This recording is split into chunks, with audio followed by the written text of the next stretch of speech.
In the name of the living God, Creator, Redeemer, and Sustainer. Amen.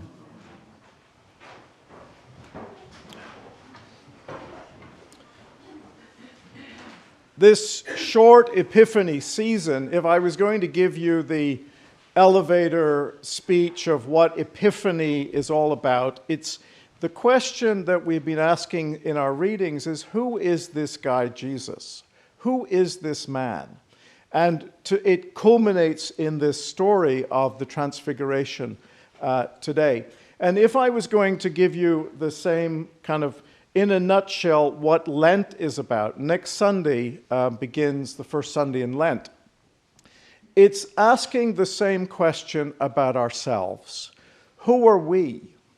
Who are we as the people of God? Who are we as individual baptized Christians, named and loved and created in the imagination of God? So there's a continuity between asking the question about who Jesus is and then asking that deeper question about who we are and who we are as the people of Jesus in the world today.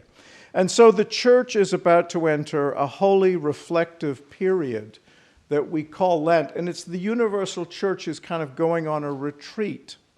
And there is significance in the 40 days. Moses is on the mountain, we heard today, 40 days and nights. Jesus goes into the wilderness for 40 days before he figures out who he is and he begins his ministry. And we might think that 40 days doing anything these days in our highly technological age without tuning in on our computers and our iPhones and so on. You know, it's hard enough to find 40 minutes to think about life than 40 days. So it's an enormous luxury. And so the anchor in our stories today, ironically, is the rock of mountain. We are invited to think about the importance of mountains in our lives.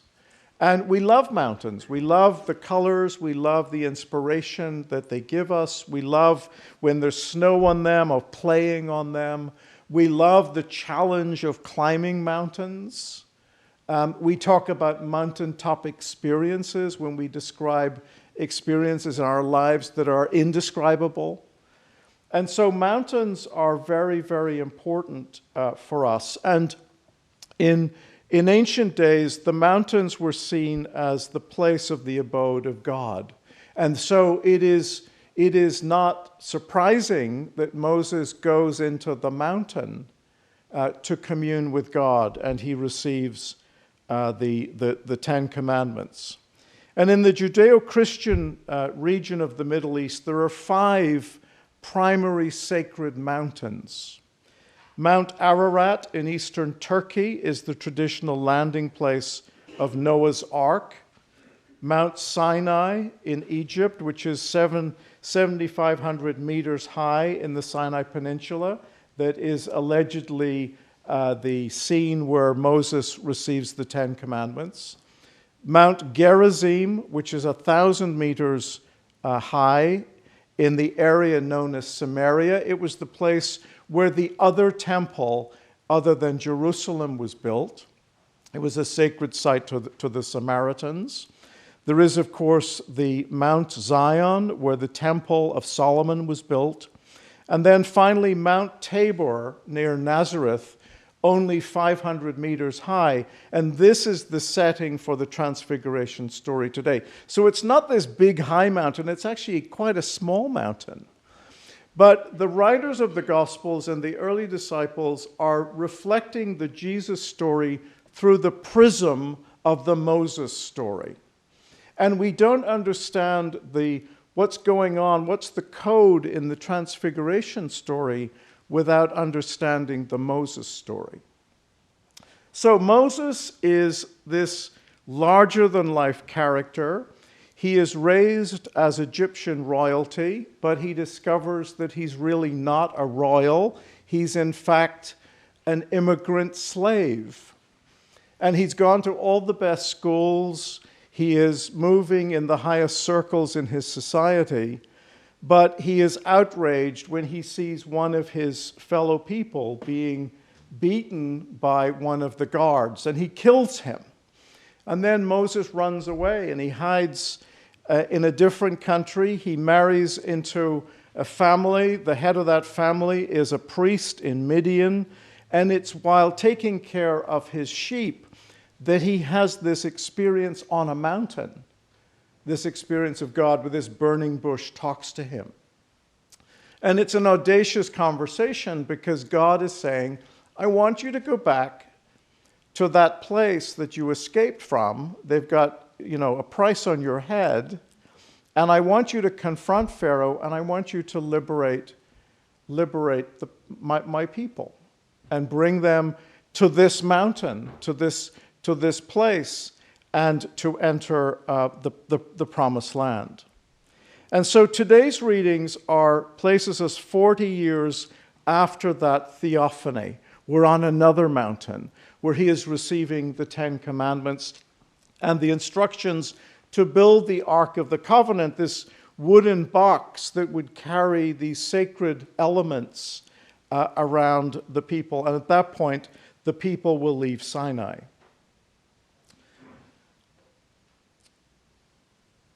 I'm going to fast forward then several thousand years, and the people of Israel are once more in slavery, this time to Rome, the Roman Empire, and that they're looking for a Moses figure to lead them into liberation. And many of the images that are used in the gospel writing pick up this hero Moses story. And there are many things that Jesus has in common with Moses. He too was almost killed as a child as the result of the ravings of a paranoid king, suspicious of a rival king that was born. His story of exile in Egypt, when his family had to escape for safety, is another way of the community remembering their own journey from slavery to freedom.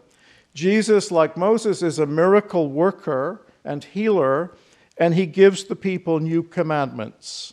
Instead of the 10 written on stone, Jesus gives 2 commandments to be written on our hearts, to love God and to love one's neighbor as oneself.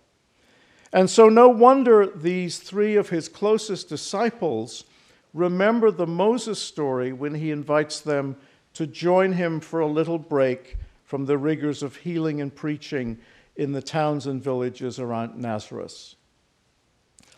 And the other point of this story is the Moses and Jesus story is about this question of identity. And Moses is running away from who he is and what his calling is all about. He is a reluctant leader. He makes excuses. I can't speak. Lord, send somebody else to go. I'm not a good speaker. All the excuses are made. And in some ways, Jesus going on retreat he may have been asking himself the same questions about who he is and what his purpose in this world is all about. And there is kind of confusion that is symbolized in the cloud. The cloud coming down is about confusion. And then this voice, this is my chosen one, listen to him. And he urges his disciples to keep his true identity hidden, given that so many people would be looking for the wrong magician in a Messiah. Jesus needed more time to figure out who he was. So there must have been some kind of mystical experience that helped to both secure the identity of who Jesus was in his mission, but profound enough to bring about caution in all of them. So, what might we take from those stories in terms of our own journeys, our own trips up mountainsides, the challenges that we face as individuals and as a community? The core of the story, I believe, is the discovery of something profound in the ordinary and the familiar. The cloud that creates a sense of mystery or even a sense of fear is about uncertainty. maybe even confusion. If we see the story of the Transfiguration as another way of talking about transformation, we, like the disciples, have an invitation to look upon life differently. And the difference between change and transformation is that in transformation, nothing is changed. It remains the same. It is our perception and our understanding that changes. That's what's transformed. It's a radically different way of learning and is often preceded by confusion. There is no transformation without a period of confusion. Certainty is the belief that you are smarter today than you will be tomorrow. Think about that. And we discover not knowing. In fact, doubt is the servant of faith in this story. When we do transformation, nothing is changed, but everything is different. But we don't like getting confused. We don't like our viewpoint being changed or dissolving into something else. And the gospel invites us to think deeply about that. And Peter is the person who has a hard time with this because he wants it all kind of neatly boxed, and he wants to do something, and he wants to build these houses. He wants to do something. He wants to freeze the experience, to create a shrine, a marker, to control it. What was interesting for me thinking about this story, and I've read this story over many years, what I saw at this time around, in the figures of Moses and Jesus and Elijah, all three of them left this earth without their work finished. Moses is this great leader, liberator, but he never gets to live in the promised land. He gets to see it. He gets to move this stubborn people, that these 12 tribal groups that he builds a nation, but he doesn't actually get to enjoy the fruits of his own work. He's a kind of bridge person, which is a very difficult role. And the only promised land he has is a 6-foot by 4-foot grave. And Elijah, in the middle of his work, is carried off in a chariot. His work is unfinished, and the mantle falls upon Elisha. And we could say that Jesus preached the kingdom, but his work wasn't finished either. The kingdom of God is not quite finished. And so that is a kind of disturbing but liberating insight, that we don't have to have everything buttoned down and boxed away and tidy and neat, and that we have to allow space for mystery, and that we live into something, or we let others live into something and finish the work that we started. And so there is power and creativity in this difficult process of transfiguration and transformation. If you and I are part of the imagination and the mystery of God, how do we demonstrate this as individuals and as a community? And so what transformation entails, it is changing the way we see and perceive things, not to have it all neatly framed and finished perfection, but to allow space for growth and a dynamic quality that often begins with confusion and dis-ease. So back to Lent, and how can we use Lent as a time of transfiguration or transformation? What is it in our lives and our community we value and protect and want to sustain and create what I call a thriving narrative? And I think about our national spiritual challenges as we climb a variety of mountains right now, and how easy it is for us to fall back either on the victim narrative or a kind of frozen nostalgia for an elusive time when things were better in our imaginations. We have to hold on to what we've got. And somebody once said a very profound statement: if you are here to help me, please leave. But if you are here because your destiny is tied up with mine, then please stay. If you are here to help me, please leave. If you are here because your destiny is tied up with mine, then stay. Think about that on a national and a global level. And this is the kind of spiritual soul searching that we need to do as individuals and as a community and a country right now. And how do we really build a thriving narrative? How do we build a thriving narrative?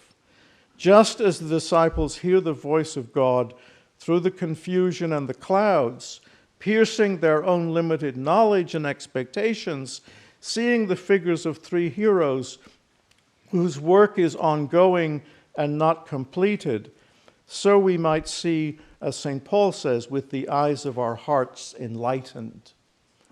With the eyes of our hearts enlightened. There was a wonderful program on PBS this week I watched called City in the Sky. Some of you may have seen it. It's about the wonders of aviation. And it kind of takes you behind the scenes as to how all these planes and all these people, how do you create this environment where people are moving to visit their families and have leisure time and work and so on, and do that in an efficient and a safe way. And the program kind of went behind the scenes, and there was this little guy whose job it was to drive his car between planes landing and taking off in Atlanta airport to check for bolts and debris that fallen from planes landing and taking off to avoid a catastrophic event. So his job was to kind of drive around the runway and pick up bits of debris and make sure that the runways were safe. And there was this amazing insight into, we think of Rolls-Royce as a fancy car, but Rolls-Royce actually, huge business in aviation. And it costs between $13 and $35 million for one engine of a plane.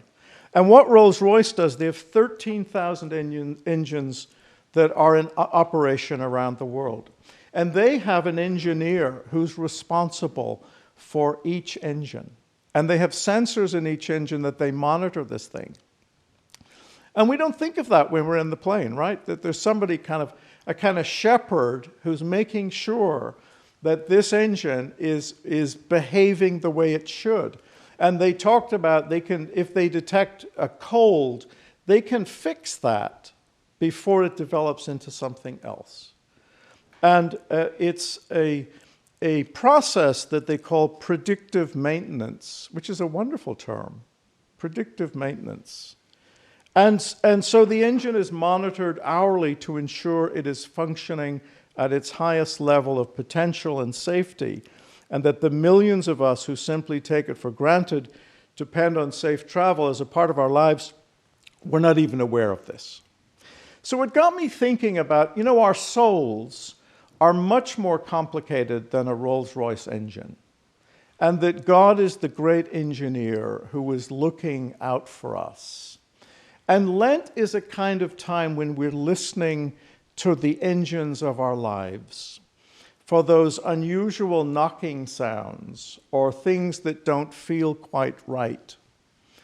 And the idea, maybe we're working too hard, or we're drinking too much, or we're eating too much, and our lives are out of balance. And so Lent is this invitation to pay attention so that we will be safe, and the people that we love and we care for are safe, and that we take care of one another.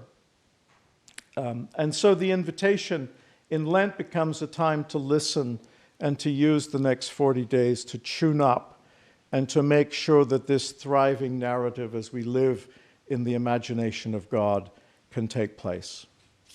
So I close today with some words from a human being that for me represents enormous transformation and transfiguration.